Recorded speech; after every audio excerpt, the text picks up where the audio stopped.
Hello everyone, it's Shane Kanto, your Wasteland reviewer, and I'm here to review The Hill. And this is a new faith-based baseball film directed by Jeff Celentano and stars Colin Ford as Rickey Hill, who was a real-life baseball player who wore braces as a child, very Forrest Gump-esque, had a lot of spinal degeneration, and kept fighting and pushing to live out his dream to play Major League Baseball.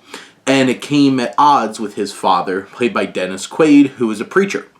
And this film, I'm weary a lot of the times of faith-based films because a lot of the times it's so much more about the message than actually making a good, engaging, and poignant film.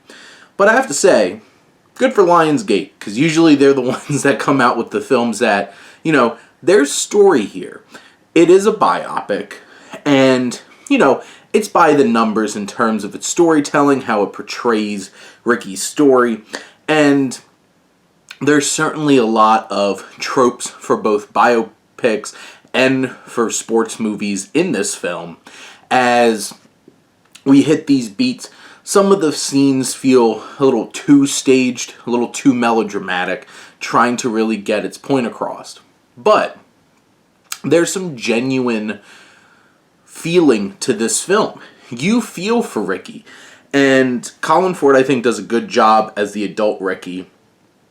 But really, I greatly appreciated Jesse Barry, who played young Rickey, because he evoked a lot of empathy. And the child actors in this did a great job.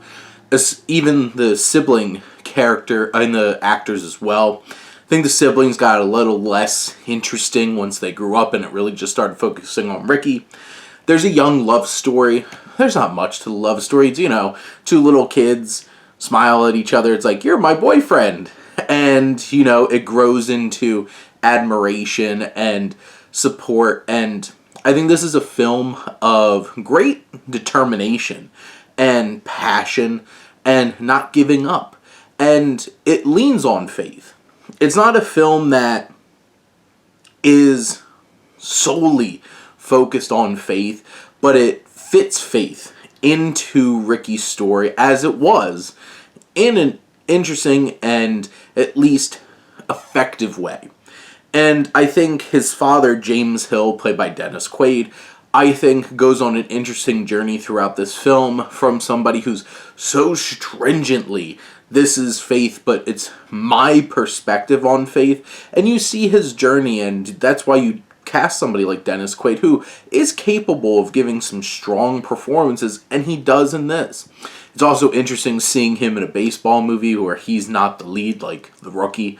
But this film, I think, boasts some strong performances as well. Besides Dennis Quaid, who I think gives a fantastic performance, Joelle Carter, who plays the mother, has a few moments to really step up. And I appreciated her as a character because there was a lot more strength there than you might expect from a preacher's wife in a film like this. Scott Glenn mulls in the last third of the movie to be this rugged, tough baseball coach. And Bonnie Bedelia of Die Hard fame plays the grandma Graham, and boy does she have some moments. She's a sassy one, and she's an interesting character. I appreciate the family dynamic of this, and it's a meaningful family in this, and it delivers on that fact. And I really appreciate how well it works with themes related to family and faith, determination, chasing your dream. Might be in a familiar package, and there might be moments that feel a little too on the nose or a little too melodramatic. But when it all comes together, this biopic, I think, delivers a satisfying experience and an inspirational story that can certainly hit for anybody and inspire them to overcome the challenges in their life. But those are my thoughts on The Hill. Let me know what you think. Let's talk some movies. But thank you as always for tuning in and supporting your Wasteland reviewer.